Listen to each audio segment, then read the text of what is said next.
Oke, lanjut materi selanjutnya mengenai pengendalian mikroorganisme. Apa itu pengendalian? Selama ini kita tahu ada kayak sterilisasi, desinfeksi ya, kayak kemarin rame corona semua hal di desinfektan, lalu ada antibiotik segala macam. Apa itu semua?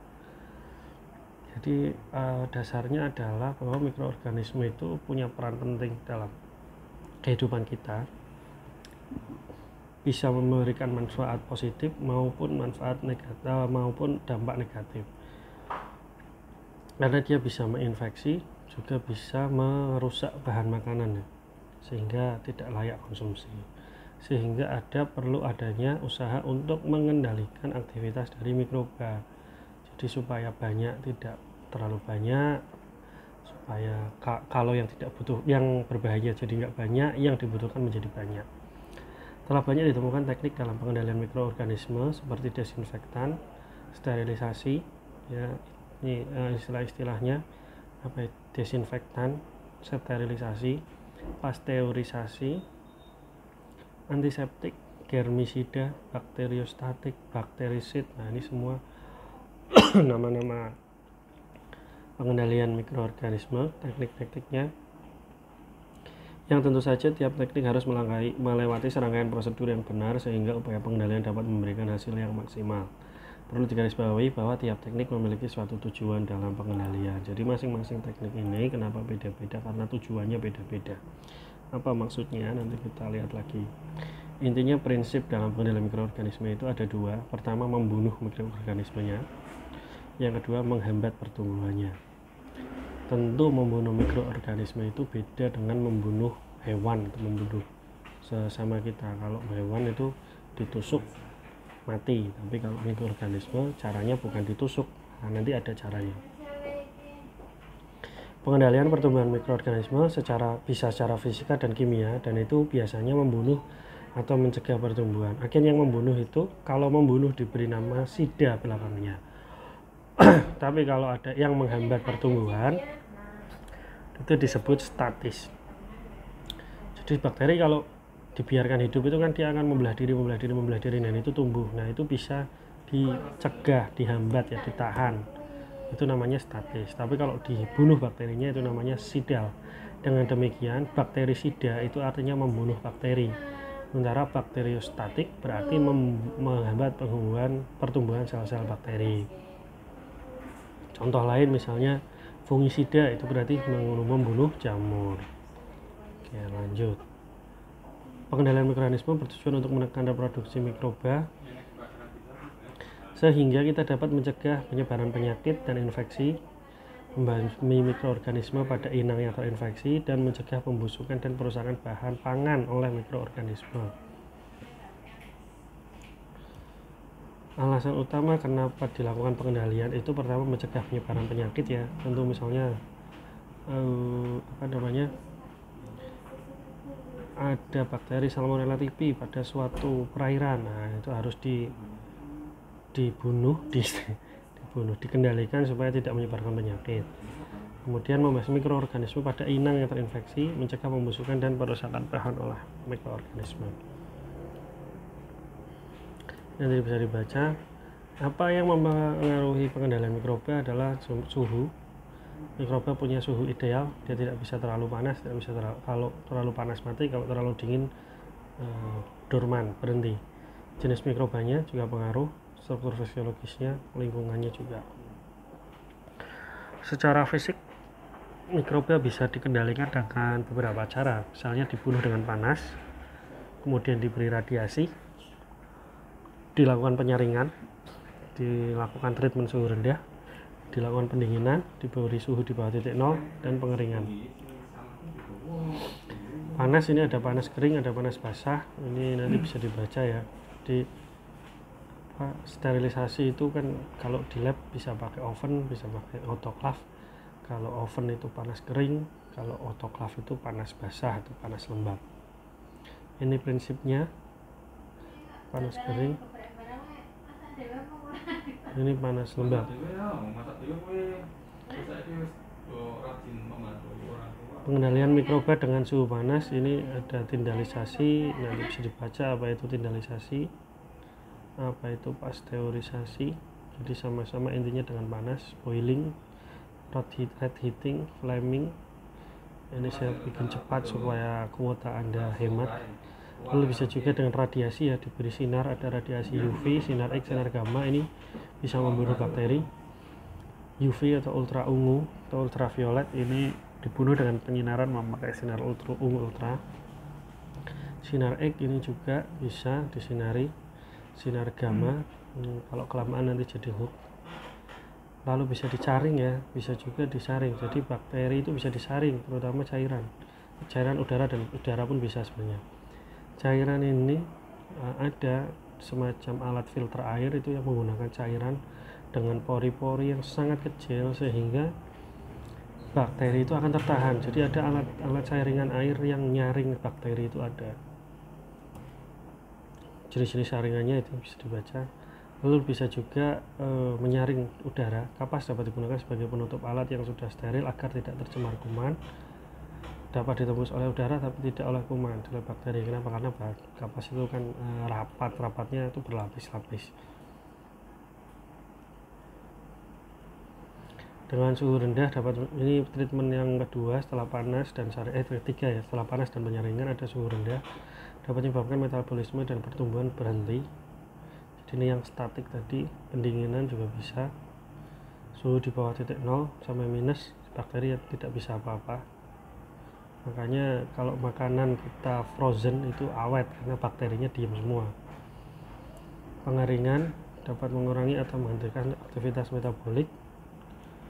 Pengendalian mikroba secara kimia. Nah, tadi yang fisik secara kimia, bahan kimia yang menghambat mikroorganisme sel atau merusak komponen sel. Sifat bahan yang akan diberikan perlakuan harus dipilih zat kimia yang sesuai dengan bahan yang diberi perlakuan. Sebagai contoh, zat kimia untuk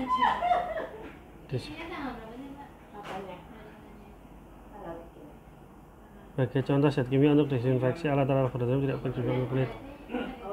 Ada tipe mikrobanya diperhatikan, keadaan lingkungannya diperhatikan.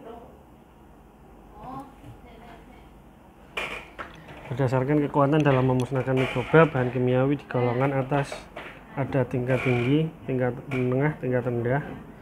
Tentu kalau tingkat tinggi lebih ngeri, ya, mematikannya. Tingkat rendah ya lebih rendah, tapi sudah cukup untuk kebutuhan tertentu.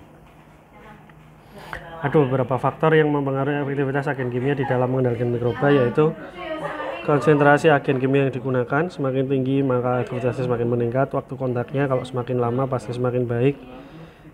Sifat dan jenis mikroba beda-beda, yang mikroba ada yang gampang mati, ada enggak, karena ada yang berkapsul, ada yang berspora. Adanya bahan organik dan ekstra. pH juga berpengaruh. pH bahan kimianya, ya, dia punya kondisi ideal. Nah, kimia ini gimana kok bisa membunuh bakteri? Karena ada kimia yang merusak membran sel. Jadi ibarat manusia itu kulitnya hancur sehingga hancurlah kita. Jadi karena membran selnya hancur, nanti lebur, hilang bakterinya itu, musnah.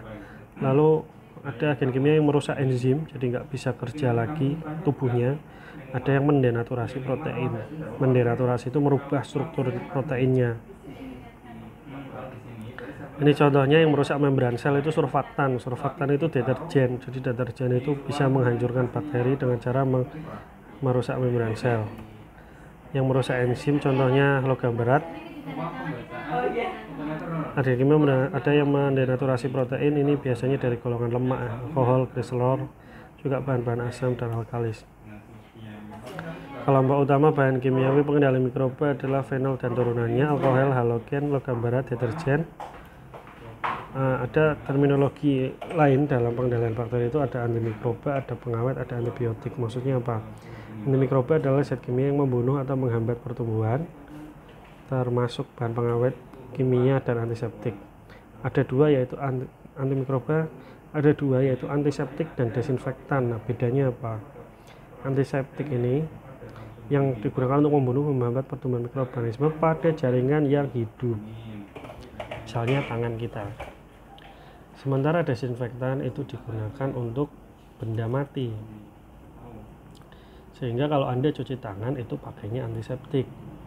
Tapi kalau nyemprot meja itu pakainya desinfektan.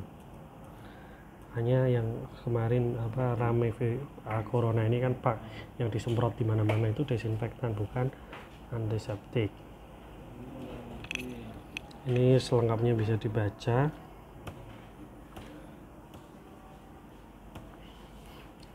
Desinfektan ada 2 golongan ya. Yang tingkat rendah ada 2 golongan. Ada yang bisa membunuh virus HIV dan ada yang tidak bisa. Lalu ada pengawet. Nah, kalau pengawet ini statis ya. Jadi dia menghambat perkembangan mikroorganisme, sering dipakai pada makanan. Biasanya tidak berbahaya jika masuk ke dalam tubuh, tapi dalam artian tidak berbahaya itu kadar yang kecil itu. Jadi dan tidak sering ya.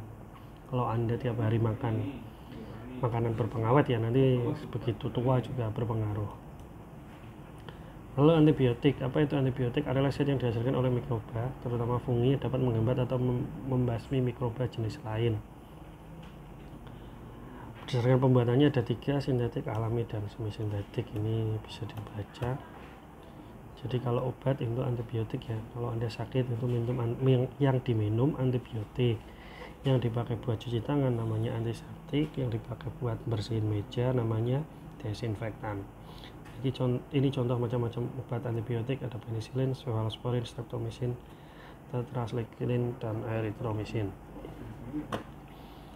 Lanjut, materi terakhir adalah tentang pewarnaan bakteri. Nah, ini yang nanti akan kita ulas dalam praktikum. Kenapa bakteri diwarnai ya? Karena kalau nggak diwarnai nggak bisa dilihat. Bagaimana Anda melihat bakteri? Transparan dalam ukuran yang sangat kecil sehingga harus diwarnai. Pewarnaan ini ada 3 jenis. Pewarnaan sederhana menggunakan satu zat warna, ada pewarnaan diferensial yang yang tujuannya itu membeda-bedakan bakteri ya. Ada bakteri, misalnya pewarnaan gram itu membedakan gram positif, gram negatif. Lalu ada pewarnaan dengan tujuan khusus, jadi dia diwarnai khusus untuk melihat organ tertentu, misalnya endospora untuk melihat spora, flagella juga. Ini bisa dibaca. Kita langsung aja, ini contoh-contoh pewarna ya, ada pewarna asam, ada pewarna basa, bisa dibaca. Caranya bagaimana? Secara umum ya, yang pertama persiapkan kaca objek, mempersiapkan apusan, biarkan cair, biarkan padat disiapkan. Nah, ini contoh pertama pewarnaan sederhana sudah kita lakukan dalam praktikum. Cara kerjanya ini bisa dibaca lah. Pewarnanya namanya methylene blue, nanti dilihat di mikroskop. Pewarnaan negatif ini melihat, ini belum sempat kelakon ya. Pewarnaan negatif ini nanti hasilnya itu bakterinya akan transparan, backgroundnya gelap. Kenapa disebut negatif? Karena film negatif itu dulu begitu. Jadi kegelapannya itu kebalikan dari aslinya. Yang aslinya terang jadi gelap, yang aslinya gelap jadi terang.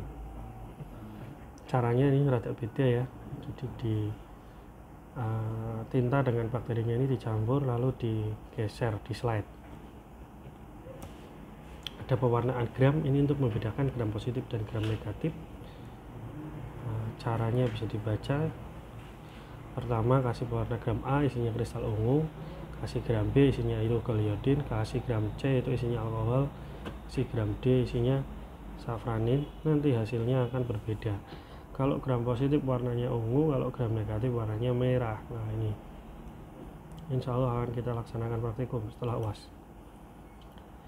Kemudian pewarnaan endospora, ini khusus untuk melihat spora bakteri ya.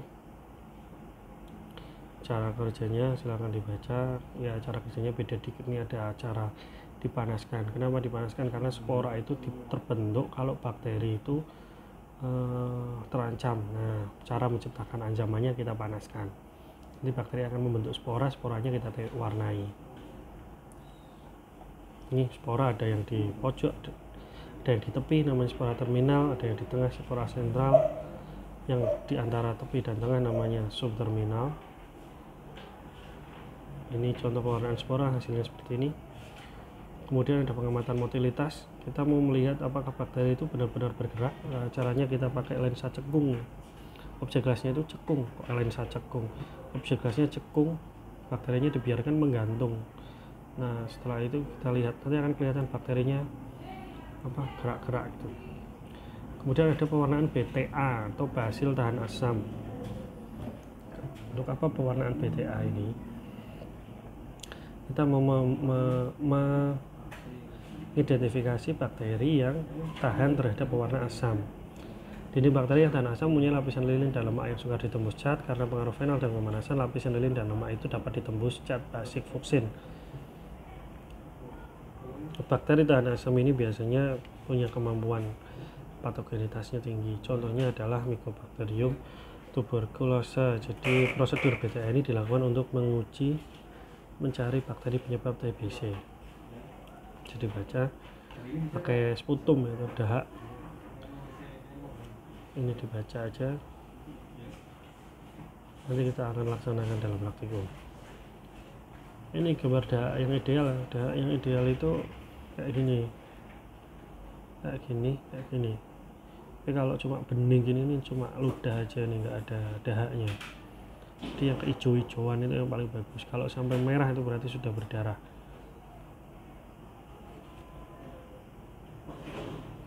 Ini prosedurnya nanti. SOP-nya, cara ngolesnya ya diulir. Kalian sudah coba katanya. Ini nanti hasil pewarnaannya, kemudian nanti diperiksa di bawah mikroskop.